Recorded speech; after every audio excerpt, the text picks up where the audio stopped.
A racist caller attacked a 9-year-old black child, called this child the N-word. This was a call that went to a restaurant that's black owned.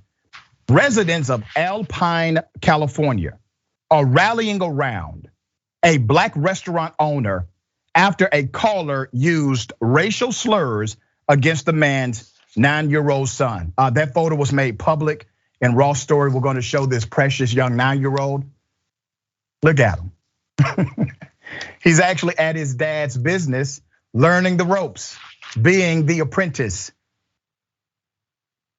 Jakari J. Cousins, owner of Jay's Southern Cafe, told San Diego CBS affiliate that the incident occurred last week. Here's Jakari. And people love him in this community, by the way.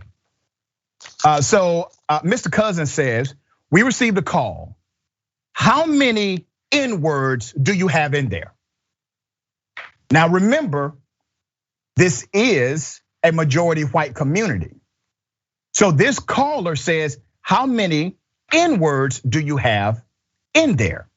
We can't come in and dine there, Cousin said. He commenced to call my son the N-word.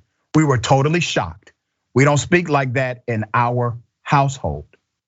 He goes on to say, it kind of knocked the wind out of me, Cousins added. I've explained to my children history, and you think history will be history. But there are individuals who are bitter, who walk around and have hatred. Now, here's the other side of this story that I actually appreciate. The white patrons of that business who go there on a regular basis, not every now and then, but every single week, they stepped up. The station reports that dozens of local residents flocked to the restaurant on Tuesday, not realizing it is closed this week in the wake of the incident. They included a group of older white women, Glenda, Susan, Mary, Betty, and Elizabeth, who go out to lunch together somewhere every week. Let's put up a picture of his restaurant. He's receiving a lot of love on social media. There's a GoFundMe that was set up. People are contributing because they want to show the love. And let me tell you why this story is important to highlight. How many times have we seen people commit acts of violence and then somebody sets up a GoFundMe account for them and all of a sudden they become rich because they shot an unarmed person? So here's what I'm saying. In a sea of all of that madness, this is actually, at the end, a good story. It is a decent story about humanity stepping up and calling out others who do not fit the narrative that we're trying to push. And what is the narrative? The narrative is we celebrate diversity. We accept individuals as they are. We're not a racist nation. That's the narrative that we want to push. All right, Professor, you know this story. It is quite interesting because it started with a very racist individual attacking a 9-year-old kid, but it ended with white residents coming to the defense, not only of this restaurant, but of the defense of the black business owner. Well, I mean, breaking news, a white person said something really racist. I mean, that happens, that happens a lot. And I guess the question is, I completely agree with you. What's the impact of this story? And what's the impact of a kind of story that goes viral? In other words, let's just imagine that for a month or 6 months or a year, people had been going in and supporting this business and nothing had happened. They've been supportive of this business. I have no idea. I have no idea. But we never would have heard of it, right? We never would have heard of it unless this one thing happened that we don't know how representative it is, but it does represent a bigger trend in society, which is somebody said something horrible and racist, and in this case, particularly egregious because it's to a kid. And I completely agree with you. That's the ethical moment right there, which is how do we respond as a country, as a nation, as people, as humans. And I think you're exactly right that in a way, these stories, whether or not they're representative, again, because social media does often tend to take the extreme example, that's the story that goes viral. But in this case, it's a challenge for us, not only in this one particular case. I mean, I want to go there and go to the restaurant. I want to go there and support it, but it's also like, what's the parable of this for our daily lives? How many microaggressions are happening around us on a daily level that this story can help us understand, and we're going to respond the same way if we see something like this that doesn't make it onto social media. So really, it's a challenge for society, and particularly so at this moment where the stakes are so high because of systemic racism, because of coronavirus, because of all the threats to our mortality right now. So really, this has to become a parable that people can use in their daily lives to say, I'm going to respond ethically when something like this happens in my life, even if it doesn't make it onto social media. Very well said.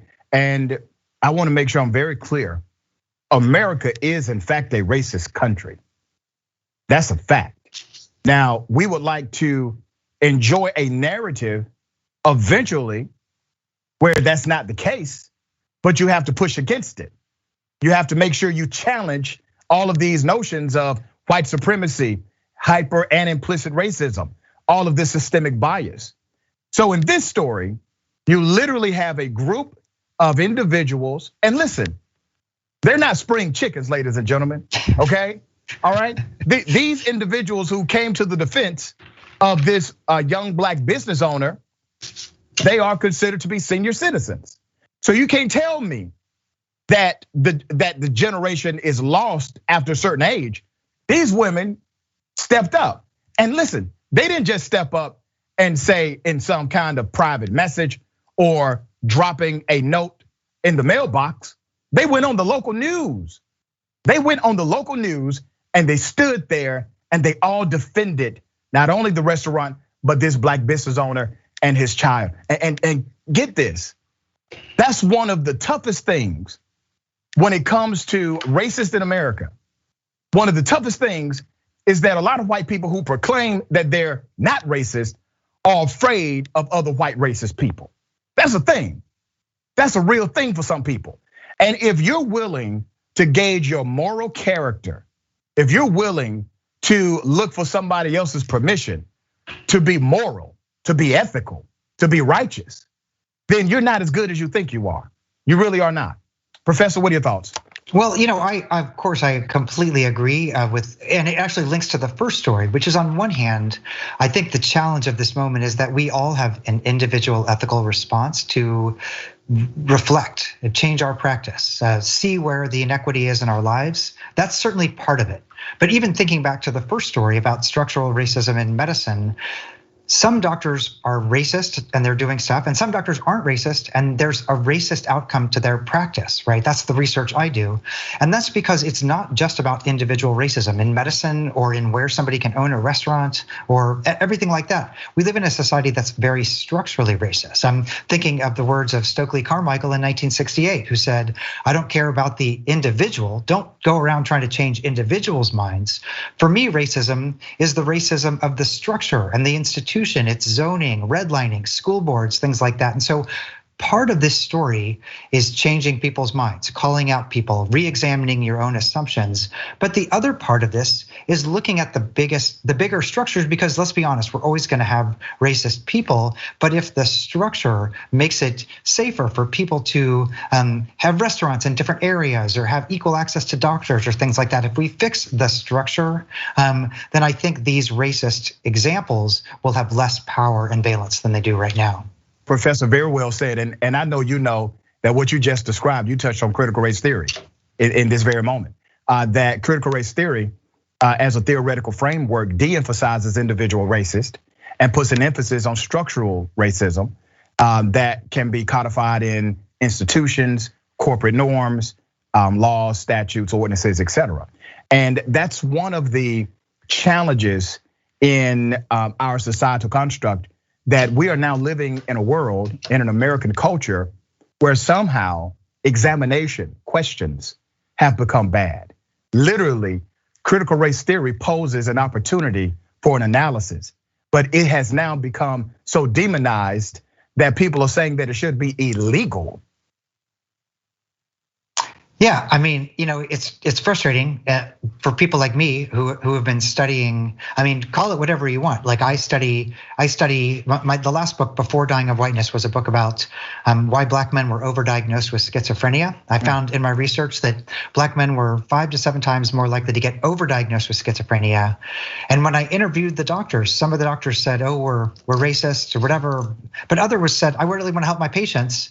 But they were also overdiagnosing schizophrenia in Black men, not because of their own individual attitudes, but because the diagnosis of schizophrenia led to the prison industrial complex, and the definition of schizophrenia changed, and all these other factors. And so there are always these bigger factors. And so for me, I always look at any number of kind of what's causing an inequity that shouldn't be there: COVID outcomes, police brutality, health outcomes. And for me, it's like, how do you explain that? And for me, I mean, pick up my books, Dying of Whiteness or Protest Psychosis. I've got a lot of data that shows that actually the structure dictates the individual outcome. And so it's weird for me that that's even controversial. I mean, I know it's a talking point and all this kind of stuff, but it's like we should want to fix structures and make them more equitable and have better outcomes. That's actually better for everyone, if we. That's right. So that's kind of my take, is like, let's fix the structures, not like, go to war on this theory. Well said, Doc.